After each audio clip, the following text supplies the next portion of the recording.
जोपर्यंत चांगलं चालतं तोपर्यंत माणसं जवळ राहतात. जवळी चाले मोठा धंदा तवरी बहीण मने दादा. एक दिवाळी चुकली ना, एक दिवाळी तर बहीण सऱ्या त्या भावाच्या इष्टतेला सरी आग लावते. एक दिवाळी चुकू द्या. एखाद्या दिवाळीला कामाच्या याच्यामध्ये नाही भावाने नेऊ द्या आणि बाकीच्या गावातल्या शेजारणी पाजारणी दिवाळीला जाऊन येऊ द्या. मग आल्यानंतर सगळ्या एकूणमकीला म्हणतात मला अशी साडी घेतली, मला असं केलं, मला हे दागिना केला, माझ्या आईने ते केलं. का हो तुम्ही गेला नाही? नाही म्हणे. का? चट जळालं म्हणले माझ्या भावाचं. काय राहिलं नाही कधी. एक दिवाळी जर चुकली तर ओरिजिनल प्रेम आहे का?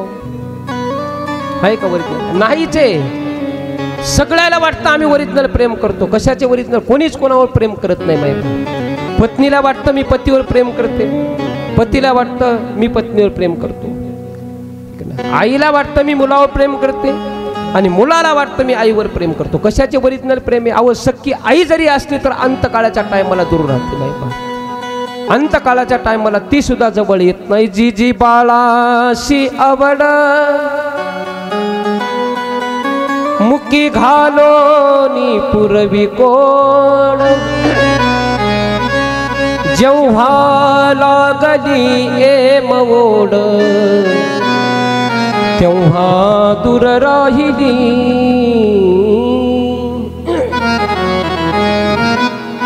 जेव्हा एकुलता एक मुलगा असू द्या आणि त्याला मायबाप एखाद वेळेस काळ जर नेत असेल तर आई सुद्धा मायबाप तिथून दूर राहते. कशाची पत्नी? कुठपर्यंत येते पत्नी? हा मला सांगा. माणसं जाळायला येतात का जळायला येतात? हा एखादं तरी सोबत लय जीवलग येते का? जाऊ द्या जीवलगाचं, स्वतःची धर्मपत्नी सुद्धा येत नाही.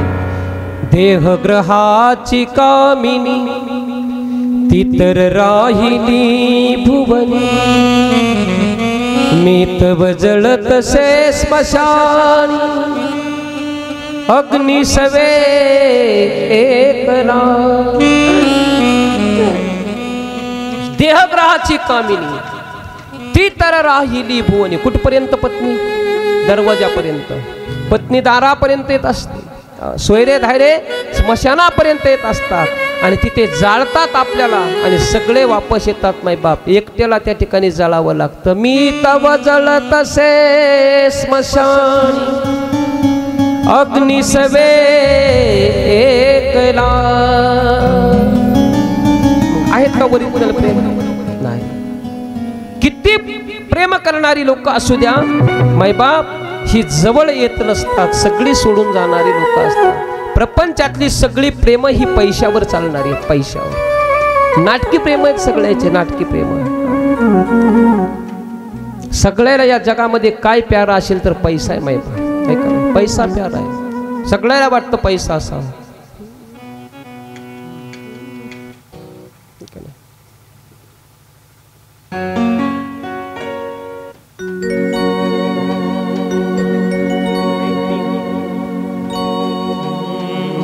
गोपाल कृष्ण भगवान की जय. सगळ्याला त्या ठिकाणी पैसा प्यारा आहे. सगळ्याला. जन जन की सुने झनकार दुनिया है काला बाजार पैसा बोलता है. पैसा बोलता है. पैसा बोलता है. पैसा बोलता है. जन जन किसने झनकार दुनिया है काला बाजार पैसा बोलता है.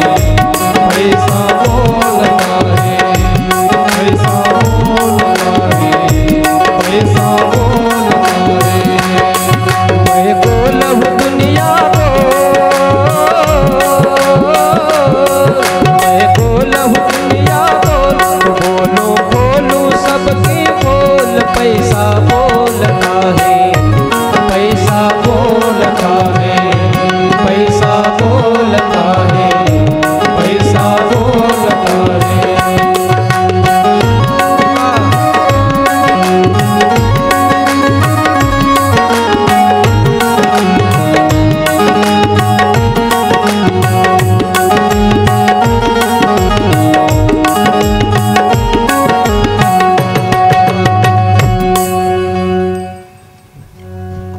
बोलतो या जगामध्ये?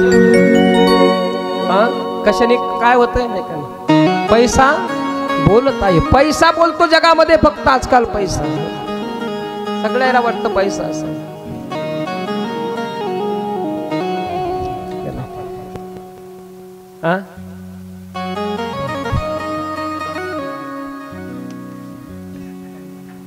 म्हणून पैशाला किंमत आहे. माणसं ही माणसावर प्रेम करत नाही. माणसाने माणसावर प्रेम करावं नाही बा, माणुसकीने जीवन जगावं नाही. पण माणसं थोडं जरी या ठिकाणी पहा, नाती अशी तुटतात नाही बा. नाती जर तुटत असतील तर केवळ पैशाला किंमत दिलेली नाती तुटतात. कशाने तुटतात? पैशालाच किंमत दिल्याने. व्यवहारामध्ये जे नाते तुटले जातात कशाने तुटतात? पैशानेच तुटतात.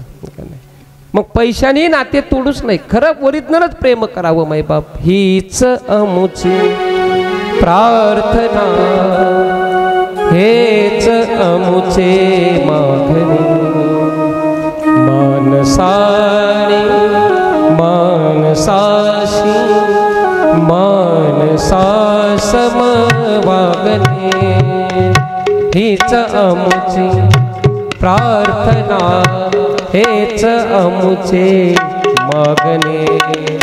मानसाने मानसाशी मानसा समवागणे.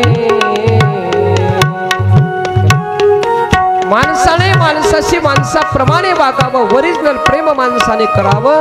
पण संसारातली नाती मैबाप पैशावर प्रेम करतात. पैसा संपला की माणसं जवळ येत नाहीत मैबाप. पहा, संघर्ष करत एखादा माणूस जीवन जगतो, संघर्ष करत. आणि एखाद्या जवळ पैसा जर झाला, खूप त्याने कमवलं, गरिबीतला माणूस श्रीमंत व्हावा, 5-50 एकर त्याने जमीन कमवावा, शेलूमध्ये 4 मजली त्या ठिकाणी बंगला बांधावा आणि तिथे त्याने ऐश्वर्यात जीवन जगावा. आणि मग जे त्याला ओळखत नाही ते लोक म्हणतात नाही हा लय जवळचा आहे आमचा. काय म्हणतात? हा लय जवळचा आहे आमचा. बरोबर आहे का नाही? आणि किती जवळचा असू द्या, त्याच्याजवळ पैसे नसू द्या, कोण आहे पाहुणा? हाय आमच्या गावात. कधी काही नसल्यावर. आणि किती लांबचा असू द्या, कोण आहे? नाही नाही, लय जवळचं नातं आहे आमचं. किती जवळचं सांगता येत नाही त्याला, कोणी कोण लावावं नातं. पण तरी सुद्धा त्या ठिकाणी नाती लावली जातात. ही कशाची नाते जी जुटली जातात ते कशाने? पैशाने जुटली जातात. आणि मग पैशापेक्षा प्रेमाचं नातं असावं. संसारातली लोक ही पैशावर प्रेम करणारी आहेत. आणि म्हणून ओरिजिनल प्रेम करणारी माणसं नाहीत माय बाप. म्हणून ही माणसं आपल्याला शेवटच्या टायमाला कामी येत नाही, अंतकाळाच्या टायमाला जवळ येणारा माय बाप देव आहे. अरे ज्या ज्या वेळेस माणसावर संकट येतं ना, त्या त्या वेळेस माणसाने देवाकडे गेलं पाहिजे. आपली माणसं आपल्याला कधी संकटातून सोडवत नाहीत, कधीच सोडवत नाही. संकटातून सोडवणारा तो भगवान परमात्मा आहे माय बाप. तो आपल्याला या ठिकाणी सोडवतो. पहा, अहो ज्या वेळेस द्रौपदीवर संकट आलं, द्रौपदीवर संकट आलं, 5 पती होते, 5 पती असे पती होते पुन्हा. अरे ज्याने भगवान शंकराशी युद्ध केलं, भगवान शंकराला युद्धामध्ये हरवला असा अर्जुन त्या ठिकाणी होता मायबा. भीम होता, धर्मराज होता, ज्या धर्माला यम सुद्धा थरथर कापत होता असा धर्मराज त्या ठिकाणी होता. नकुल, सहदेव हे बलाढ्य असणारे 5 पती होते मायबा. पण ज्यावेळेस द्रौपदीचं वस्त्रहरण होत होतं त्यावेळेस कोण जवळ आलं? काय केलं यांनी? काहीच केलं नाही. आणि मग तिच्याही लक्षात आलं की आता माझं कोणी नाही.